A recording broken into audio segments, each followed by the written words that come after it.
Bonjour, j'espère que vous allez bien. Alors aujourd'hui, nous allons faire une nouvelle leçon d'expression orale et cette fois-ci, nous allons bien nous amuser. Vous savez pourquoi? Eh bien parce que nous allons jouer avec la langue. Alors jouer avec la langue n'est pas nouveau.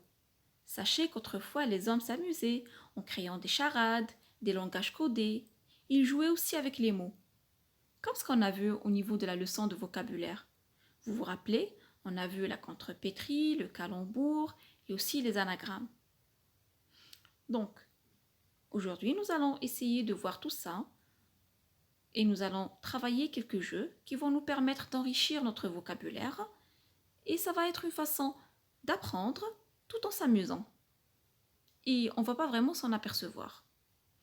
Alors, on dit que jouer avec la langue est drôle, mais c'est aussi sérieux. Parce que des fois, pour comprendre le sens d'une phrase, ça me demande une réflexion. Et ça me demande des fois de faire appel à mes connaissances au niveau de la grammaire, la conjugaison, l'orthographe et aussi le vocabulaire. Regardez cette phrase par exemple. Écrire sans faute ou écrire sans faute. Si on entend cette phrase sans la voir, ça peut quand même créer une certaine confusion. C'est le cas aussi pour cette image. Si on n'avait pas les deux phrases et on n'avait pas les deux images, on n'allait pas comprendre rapidement le sens. Alors passons maintenant au poster. Je vous demande de l'observer.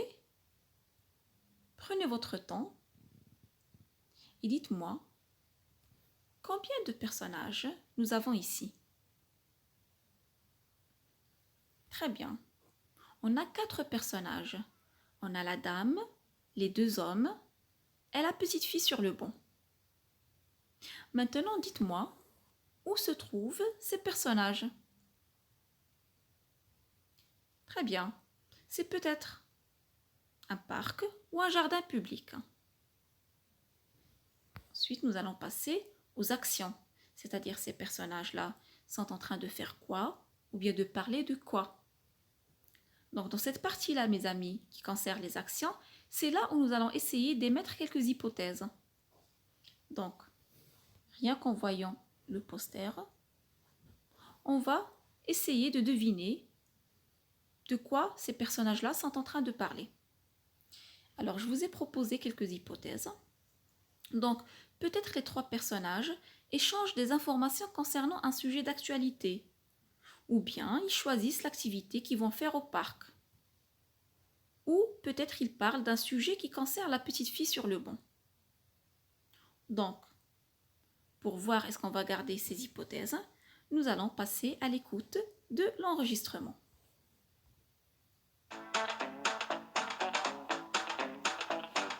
Si les poissons savaient chanter. Si les poules pouvaient nager. Si les souris savaient siffler. Si les chats savaient raboter. Mais les poissons ne chantent pas. Mais les poules ne nagent pas. Mais les chats ne rabotent pas. Mais les souris ne sifflent pas. Mais pourquoi je reste là à regarder tout cela?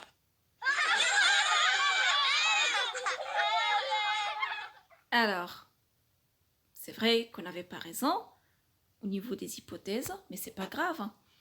Alors, les personnages n'échangeaient pas des informations concernant un sujet d'actualité.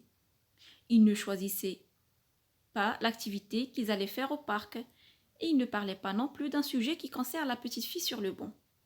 Donc le personnage était en train d'improviser un poème. C'est vrai que le poème n'a pas de sens. Si les poissons savaient chanter et si les poules pouvaient nager, ça n'a pas vraiment un sens, hein. Mais ça a quand même un rythme et c'est rigolo. Donc, c'est ça le fait de jouer avec la langue. Il existe plusieurs façons de le faire. Donc mes amis, je vous ai proposé quelques jeux que vous pouvez faire en famille, avec vos parents ou avec vos frères et vos sœurs. Vous pouvez m'envoyer vos travaux à la fin. Ça va me faire énormément plaisir. D'ici là, je vous dis au revoir, prenez soin de vous et restez chez vous. Au revoir.